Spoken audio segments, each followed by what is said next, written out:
Let's be honest, guys. 2023 didn't start well in the verse. First was the wait for 318 in PEZ, persistent entity streaming.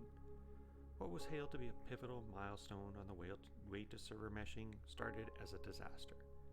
Not only was 318 buggy, at the start it was impossible to log in to try to play. It was enough to tempt you to leave the verse forever. This was the first time I heard Jared Huckabee in a CIG video apologize to fans for the rough launch. I said it on SCL, and I'll say it again here. We don't just share in the victories with each and every one of you. We're often right there with you with the same thoughts and the same feelings about our disappointments. We're sorry for the rough launch, but I hope you can see the determination and the dedication of those people working to improve things in the improvements that are being made each and every day this week, and will continue until we get things where we want them to be. While it's true the patch seemed to work in the PTU, they didn't have the concurrent game player numbers required to stress the test the game. But patches came relatively quickly, and the game again became playable. Of course, with new patches came new ships, the Vulture, the Fury variants, 3 variants of the Cutter, Hull C,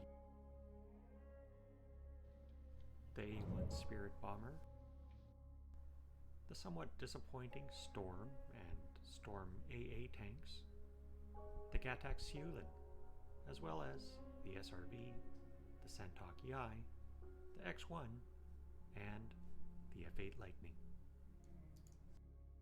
Also introduced were new concepts like the Zeus and the Arastra. The most controversial ship release though was the F8C, the Apex fighter that was only supposed to be available to those who had finished the Squadron 42 campaign. Say la vie, it doesn't matter to me. In addition to the ships though, new gameplay was introduced, with the most personally impactful being salvaging. The first iteration involved hull scraping only. Near the end of the year we got structural salvage. While it's no longer called ship munching, and the Reclaimer's Claw is more like a straw, at least now we can completely remove derelict ships. Removing these ships is the current money-making meta, with a single hammerhead cleanup mission generating over 1 million AUEC in about 15 minutes if all you do is break the ship apart and sell the construction material. Structural salvage also addressed one of the main complaints with salvaging: the need to move boxes to clear the salvage processor every 2 boxes. Now, that has been alleviated by having buffers, 13 for the Vulture and 240 for the Reclaimer. Another type of salvaging also held the meta title for a while: salvaging drugs from bounty or risky salvage missions. Maze, Widow, Slam, Neon, ETAM, and Altrusotoxin all became household words in the community, and salvage yards were like the new jump town. Another profession that advanced in 2023 was racing, with missions, new tracks, new racing ships, and a cockpit timer. While I rarely tried racing, it's nice to have more things to do in the verse.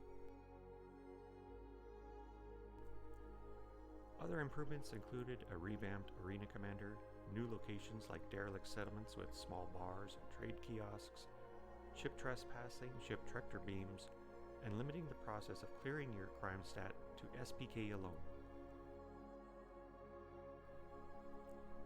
Mining was initially nerfed, with a change to rock sizes making most rocks impossible for the prospector to mine. The composition of the rocks also changed, so that the high-tier materials could be found anywhere, with the only variations being the amounts. Quantanium became super rare, with Lyria no longer being the quant hotspot. The Lancet mining laser was nerfed into uselessness, and now the other lasers were being used. Gadgets are still difficult to use, with clipping bugs causing more gadget loss than anything else. Late in the year, mining was adjusted so that more rocks can be tracked by the prospector, with different areas containing different sizes, smallest on moons and largest in the Air and Halo. In terms of the big events, Invictus Launch Week was a carbon copy of last year. It's nice to see the Bengal carrier and tour the Javelin, but it's all been done before. The Intergalactic Airspace Expo, though, felt different. It fell on the heels of the best CitizenCon ever, and hype was through the roof. It was announced that Squadron 42 was feature complete, which makes a 2024 launch date a realistic possibility.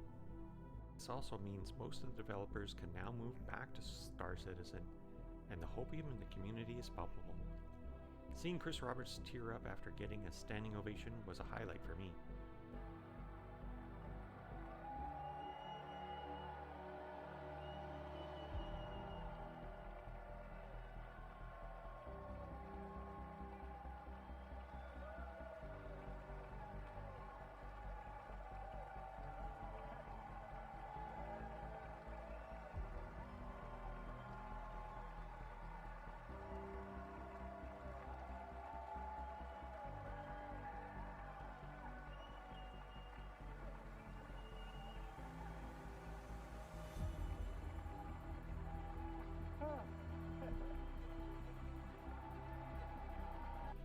As a surprise, the community also got to test part of the upcoming pyro system, and jump gates were added to Stanton.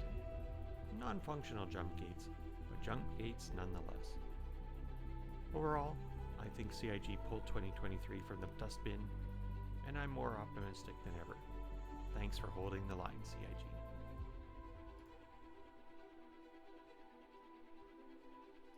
We fight today!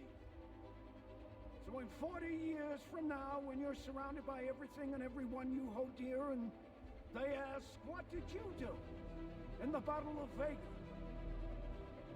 You can look them in the eye and say, I held the line. Men and women of the Second Fleet, I am proud to stand with you today. Good luck. Shabbat.